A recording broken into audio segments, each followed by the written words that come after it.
And there he is, the front man, Alan Angels in the house. He is the crowd is going crazy.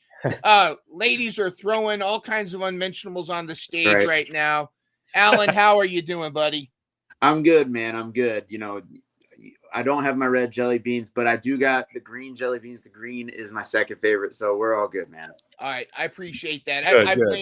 I blame Jamie. He's on our jelly bean department. He's our procurer guy. We're gonna fire him. So Jamie, you're fired. But thank you for understanding. It's tough. It's tough getting jelly beans these days. But I appreciate your forgiveness on that. No, yeah, of course. Glad to be on the show. Man, that stash is looking epic right away. That just thanks, I'm in awe of that stash. I try, man. You know, I gotta keep it trimmed up. You know, every week I gotta make sure it's nice and fluffed. You know. We by the way, one of our sponsors, Viking Revolution Beard Balm. You know, we got to highly recommend. If you want to get that stash and that beard looking nice, and if you want to be on the front man's level with the beard and mustache game. I use it every week. I mean, I use it. It's either there's no way you're going to get a stash like mine without using it. So impossible. It was a depressing day. I had like a 3-month curl going for a little bit, and I had to trim it down for work, and I was almost a tear in my eye shaving that thing down. So yeah, man. Our chat is overloading with A's in the chat. It is going crazy. A's in the chat. Super excited to have you here, Alan Angel. So awesome to have you. And we one of the couple of things, of course, you know, we discovered you. I personally discovered you before Dark Order was even a thing for you, when you had your backwards ball cap and you had this epic match with Kenny Omega. I mean, like that whole pandemic era, I feel like you guys saved pro wrestling. You guys really got a lot of us through a really tough time. And it was almost like a summer camp for wrestling. I hear from a lot of people, like, you know, that whole, especially that string that was I think it was at QT Marshall's place. But if you want to share a little bit, if you don't mind, just kind of that start, because you really showed up on the map, definitely my radar, with that epic match with Kenny Omega. The first one, again, you were awesome with the second one, but how was that, and how was that whole process? Yeah, man. So it was one of those things, like the pandemic had just started, like 2 weeks prior, I think. Mm-hmm. And they did one taping down in Jacksonville, and then they thought that like everything was going to be shut down. So they wanted to film like 4 or 5 weeks of TV. And they just didn't know where to do it. So they ended up doing it at QT Marshall School. It was called the Power Factory back then, now the Nightmare Factory.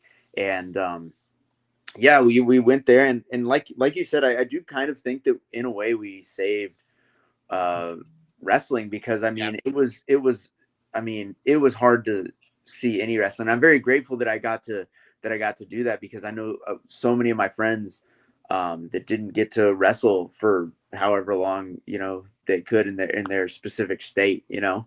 But I pretty much never stopped wrestling. Obviously I was wrestling a lot less. Everybody was wrestling a lot less, you know, but at least I was getting to wrestle some. A lot of guys like didn't wrestle for like a year.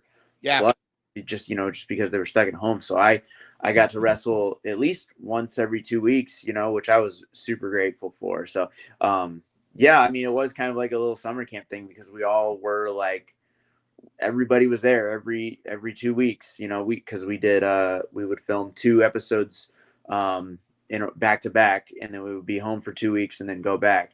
And it was just like the same group of people over and over and over again. We all got really close, and that's how I met a lot of guys that I'm really close with now that are in AEW and beyond. So yeah, really grateful I got to do all that.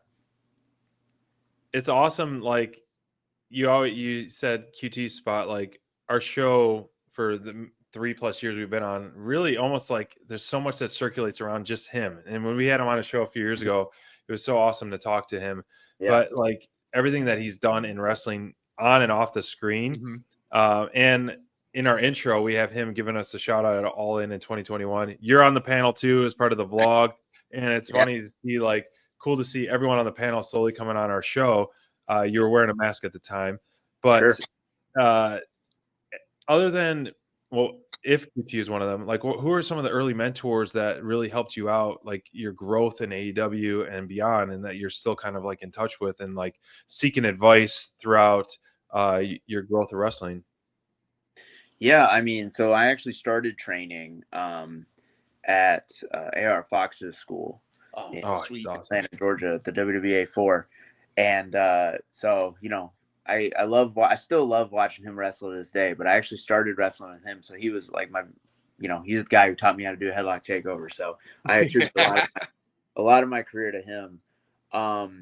You know, guys, obviously QT, because eventually I did start going to his school, and I think I really grew as a performer. I don't think I would be where I am right now. I don't think I would be, not to toot my own horn, but I don't think I would be as good as I am without QT. I feel like I'm pretty grateful that I got to kind of experience the best of both worlds when it comes to wrestling, because AR Fox and QT, they're two very, very different styles of wrestling. For sure. So I got to go to Fox's school and learn his style of wrestling, that Dragon Gate evolved style that he was doing at the time, and then go to QT's school and you know, kind of incorporate the more TV style of wrestling.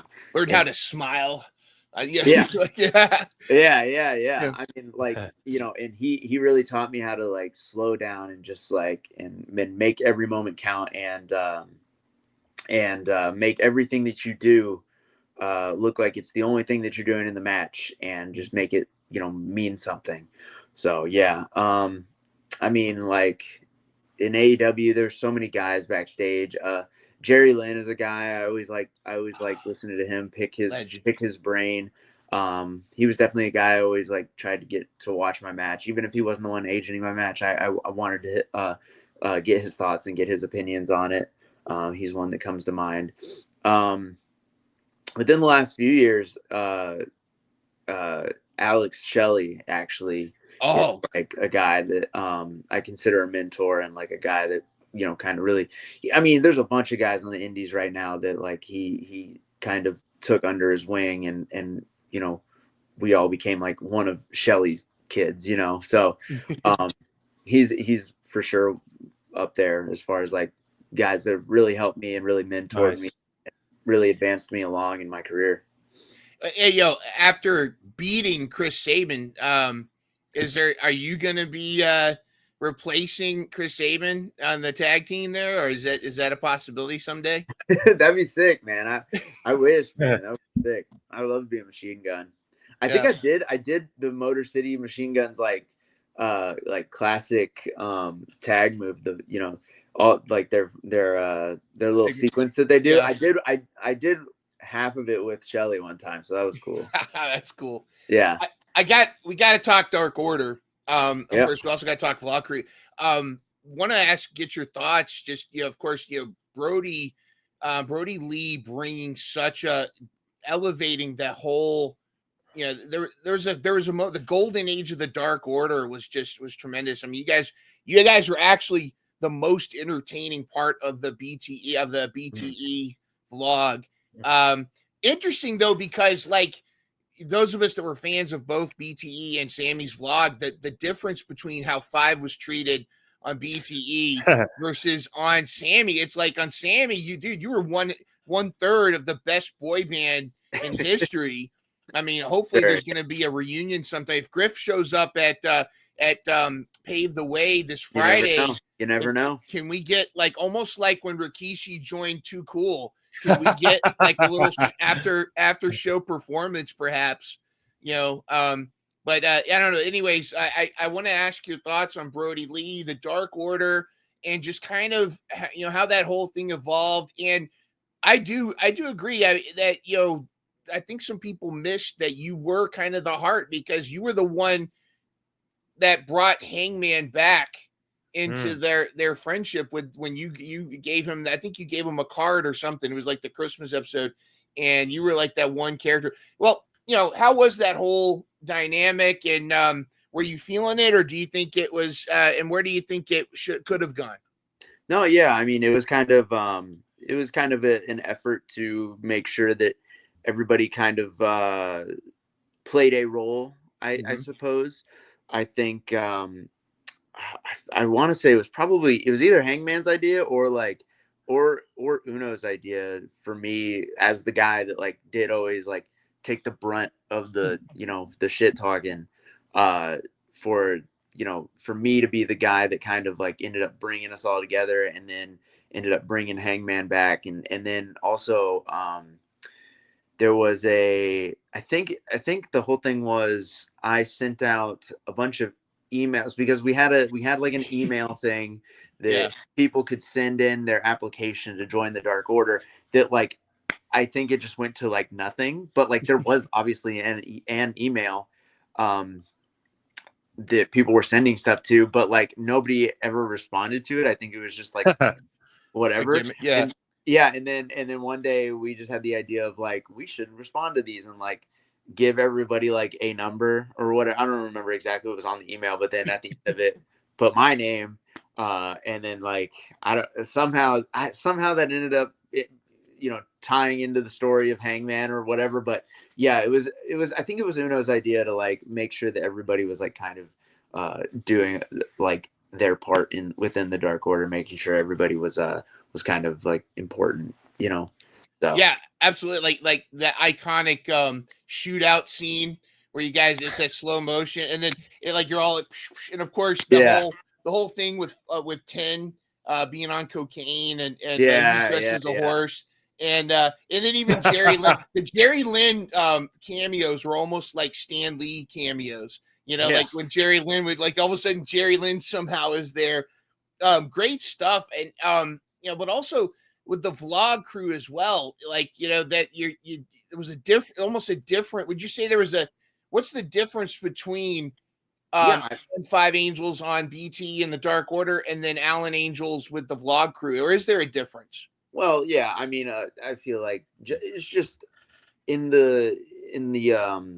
BTE, it's more of just like I was just kind of playing my part in the Dark Order, whereas like with the vlog crew, I really just kind of do whatever I wanted, I guess, because it was more just like a free thing, whereas like as weird as it sounds, like BTE had this like upper echelon, like only certain things could go on, like, and you can like pitch your ideas or whatever, but it was more of just like I don't know, there's like certain things that needed to go on, whereas the vlog crew stuff, it was really just the 5, 6, 7 of us like just doing kind of whatever we wanted, and we were just most of the stuff that we came up with was just like us bullshitting in the hotel room, and then we were like, yeah, we should do this would be a funny bit. And I remember we did one where we supposedly threw somebody out of a window, and I was like, it would be funny if we put in the clip of Vince McMahon standing outside of the Titan Towers or whatever, and like I don't know, it's stupid. It was all and it was all just us spitballing, whereas like the Dark Order stuff was all just more of a collaborated. I guess honestly, the biggest thing it comes down to is more organized. I think BT was more organized, whereas the vlog stuff was not. And it wasn't a bad thing. They both work either way. It's just like how it all came about. Man, we us guys, we've been AEW from day one, and the Dark Order, as we always coined and kept saying, and I think of course, the home team of AEW, especially unfortunately after the passing. And a few years ago, I was just trying to find it, and I found it. We did a campaign called Join Dark Order January many years ago, and so on our shows, we every January throughout that whole time, we try to do recruitment stuff, and so we created a Join Dark Order January. I think that's the month we had Silver on and Alex as well on our show, but it just felt like, I mean, we were like hooked. You like sunk us in and like to have part of the recruitment mode. We were recruitment specialists, and there you go. During that time, like the rise of the Dark Order, like what did you guys see as a group of like the potential? Like to us, it seemed like limitless potential, especially just because of the reactions you guys were getting with everything, both because of BT, both because of what was going on there, and the commentator team did such a great job of hyping you guys up on there. Like, did you guys like what was like the ultimate goal? Yeah, I don't really know how to answer that question, to be honest. Yeah. I don't know if there ever was an actual obviously I think everybody kind of has the same goals in wrestling, right? Like, win championships and make money. I mean, that's kind of so, and for a while I feel like Dark Order was kind of one of the most over acts in wrestling. It was kind of 100%. Crazy between the BTE stuff and like the Hangman stuff. It was pretty wild, like how into it and like how loud the reactions that we got every time our music hit. And this was like at a time period where AEW was like really, really, really on fire, and it was just the fact that like we could still come out and get these gigantic pops for our music. Yeah, it was pretty incredible. I gotta say. So I don't know if there ever was like if anybody had a goal. Obviously, everybody wants to move up in the card. But there was nothing we ever like discussed or maybe even expected. I don't know. It's kind of hard because, again, like, when Brody was there, we had a figurehead, a main event player as the leader of our group, right? So I think that always helps if you have that main event guy at the helm. Yeah.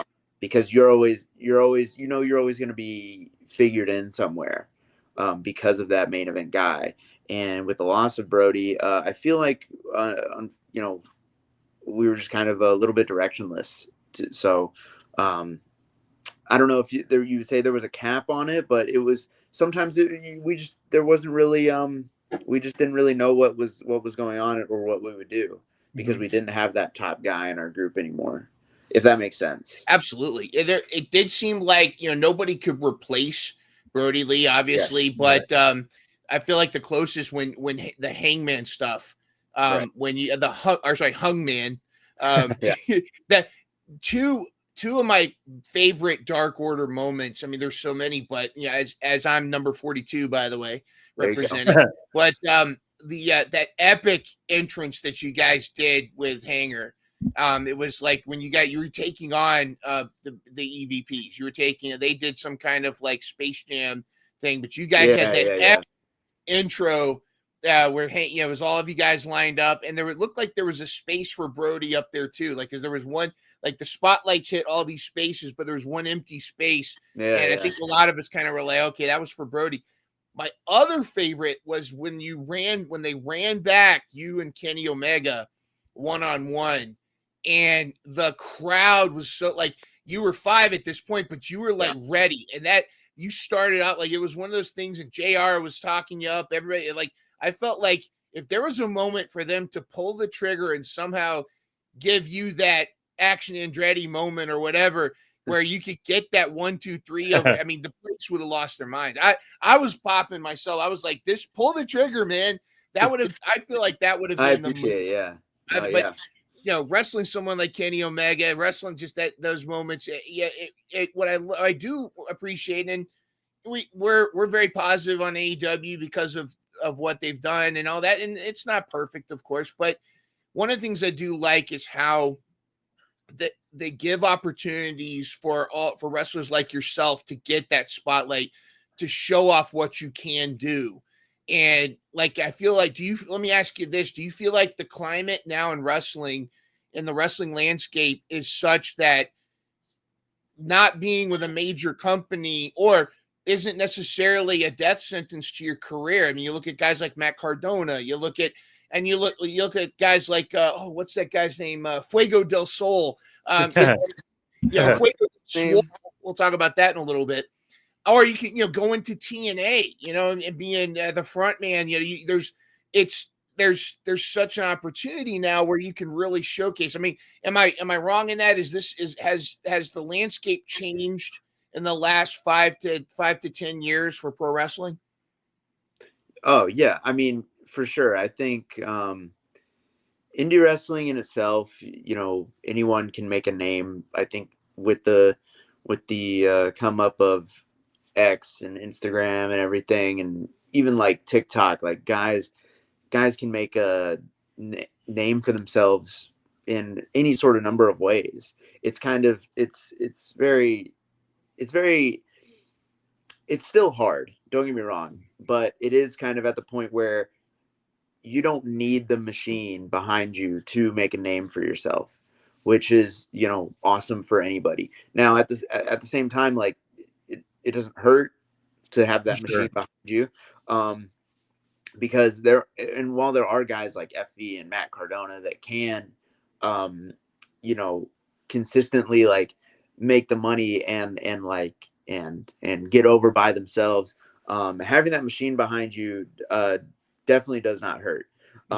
Which is why it's so great that companies like TNA are stepping up and like AEW are here, because before there was not a lot, and there was not a lot of ways to make money. The thing about AEW coming around is that more people are making money in wrestling than ever before, and that's just great. I mean, that's great for everybody. That's great for the business. That's great for pro wrestling. You know what I mean? So, yeah, just very, very grateful that because of AEW and TNA and just the internet in general and all the indies, there are so many indies now that you can make a living on this just by wrestling. Yeah. Great answer. Love hearing that. Now, speaking of all that, you have some upcoming matches incoming. Like, we talked to Fuego a little bit about this, and a couple people are asking in the chat, what are some of your goals? Like all of us, like I do a word of the year and kind of like live by that throughout the year. What are your goals in 2025 in the wrestling business, and where do you want to take it from there? Man, I don't know. 1 month at a time. Yeah, it really is 1 month at a time, because to be honest, like I injured my knee at the beginning of November.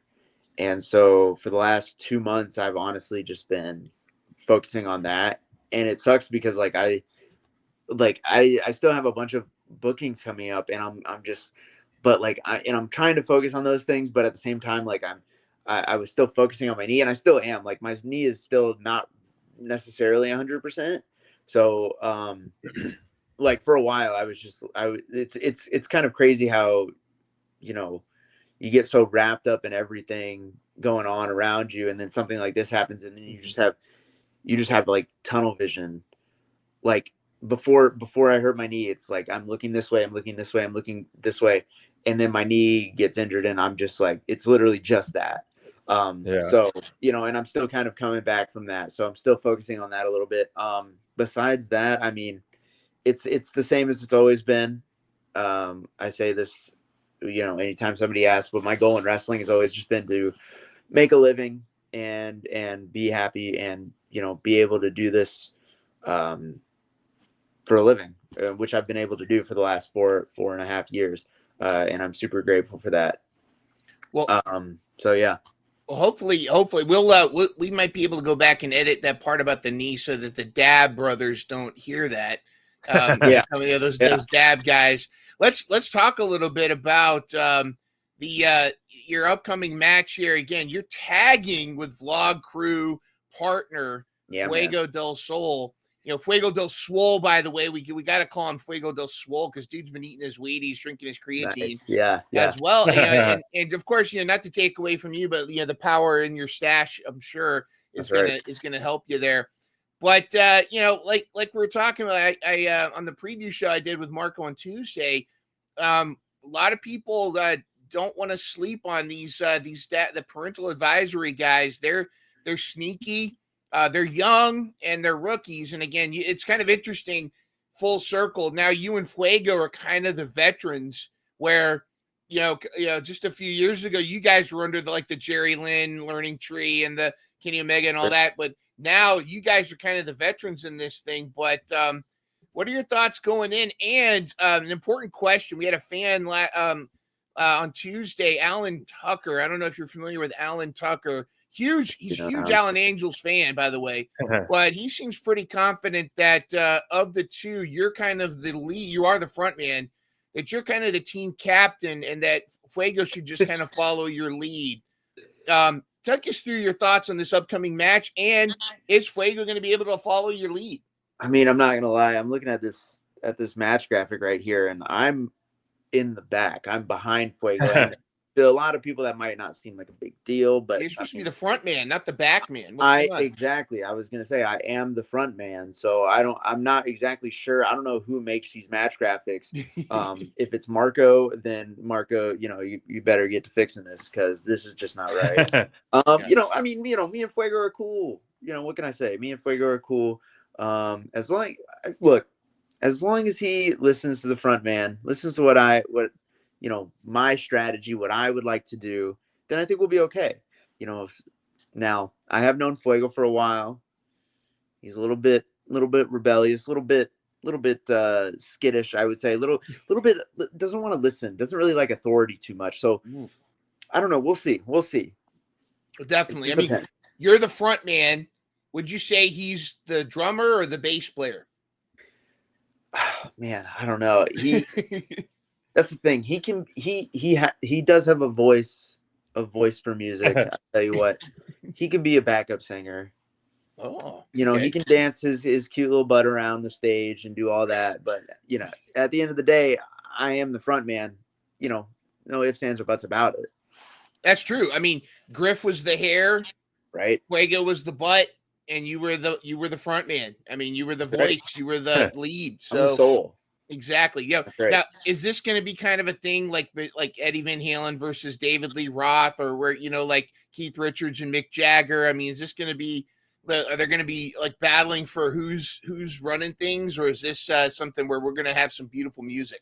I'm not gonna lie, you're kind of dating me there. I don't really know. How about Justin Timberlake and JC Chavez? Not so sure about the beef, but maybe. I don't know. We'll see. Like I said, it all depends on if he wants to follow my lead. If we can get along, I'm sure, we've been friends for 5-6 years now. I'm sure we'll be able to get along. Very cool. Well, SPD, do you think it's time? I think it's time for the Fast Five. The Fast Five, Roman numeral 5 this time. Right. But no pun intended for 5.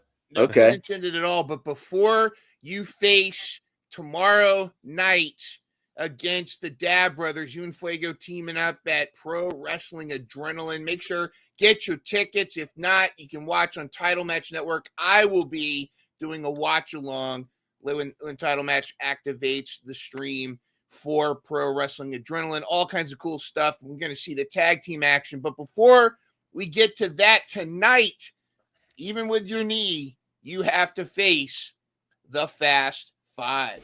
Okay.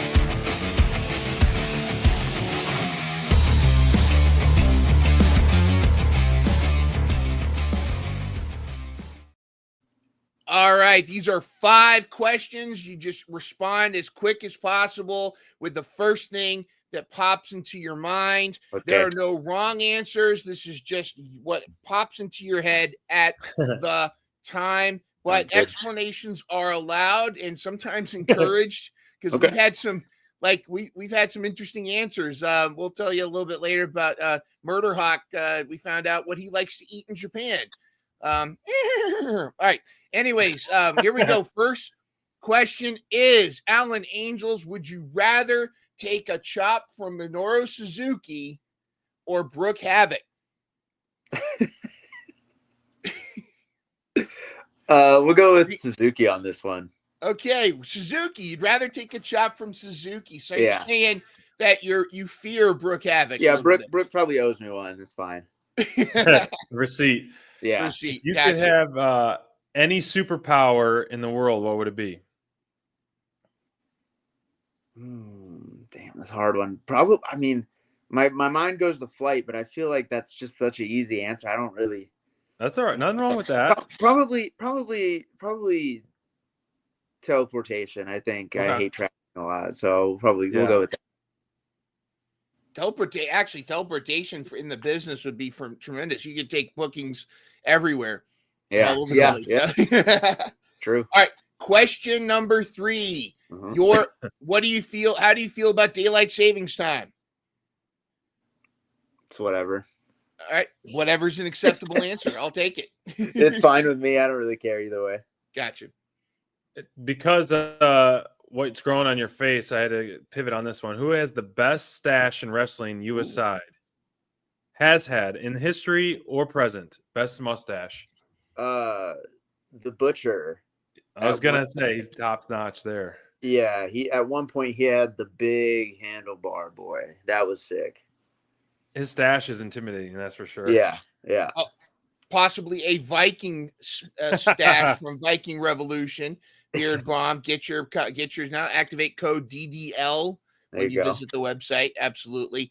And we'll go ahead and we'll go for the chat for this last one. The chat always comes up with good questions. Okay. Courtney says, do you have a favorite memory with Brody Lee?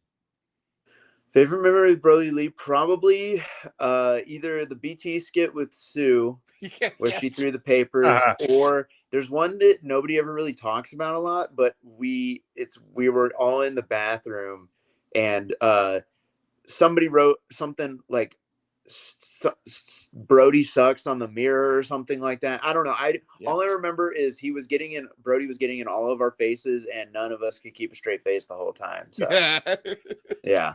I mean, it's got to be impossible to not break with those especially like Griff Grifferson. Who the fuck is Griff Grifferson? You know, that's not Jungle Boy.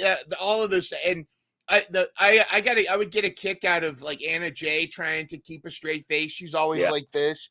She was the worst at breaking. And freaking John Silver. John Silver would turn his laughter into crying though. He would kind of you know, and you and Preston kind of had the advantage of having the mask, but I could tell there were times where you guys were for sure breaking. It was tough. It made it that much better with the breaking. Like SNL, the skit is so much more funny when SNL characters or people like break on there. So gives it that. It's like real. Sure. Yeah. Well, Alan, thank you so much for joining us tonight. This has been tremendous. Once again, I apologize about the jelly beans. Jamie has been fired. I think Jamie also does the graphics for PWA, so he's double fired. We're going to get rid of that jackass. Let's leave the floor here. Do you have a message for the parental advisory clowns for tomorrow night? And do you have a message for Fuego? Do you have a message for the PWA fans and family, for the Dynamite Download Galaxy, and any other message that you want to get out there? Yeah, it's going to be a great show. It's going to be a great match. Parental advisory, listen, I know I said everything I said about me and Fuego, maybe not getting along. I know you're probably going to look into that, probably going to try and take advantage of that. You don't have to. There's no point, because me and Fuego, thicker than thieves. 2 peas in a pod, me and Fuego. So it's not going to happen. And we're going to walk away with the dub. So hope everybody shows up. Hope everybody likes the match. Hope everybody likes the show, because it's going to be a good one. Super excited. Possible, as PWA is just now starting out, already catching fire, already has a deal with Title Match Network, got some marquee names like Fuego and Alan Angels. The front man is going to be there. I mean, that in itself is worth the price of admission. Wow. Where else can you get front row tickets to the front man in action? I mean, you could be right there. Yeah. You might even catch a little bit of sweat coming your way. I mean, there are people that pay thousands of dollars just to get that privilege. Could we possibly see down the line, when PWA continues to grow, could we see PWA tag team champions, Fuego and Alan, the front man, and the booty shaker? So yeah, it's got a good ring to it. Alan Angels, Fuego del Sol, tag champs. Love it. Awesome. I like it. Let's make it happen. By the way, make sure you follow Alan V Angels on X, Instagram, and check out the YouTube channel. Might be firing up that vlog again very soon. The Alan Angels. Oh my God. You gotta get definitely some cool things going on there. We'll find out whose hair was on that phone. Was it Speedball Mike Bailey's hair? Was it somebody else's? We'll have to find out. But make sure you check it out. Get your tickets. Check it out on Title Match if you can't get there yourselves. Make sure you're following. And, of course, A's in the chat. We have a super fan named Sammy Guava. No, Guava. Sammy Guevara. Yeah, there's a Sammy Guevara in the chat saying A's in the chat. Yes, A's in the chat for Alan Angels. Alan, it's been so awesome having you here. Thank you so much for joining us. Thanks for having me, guys. I appreciate it.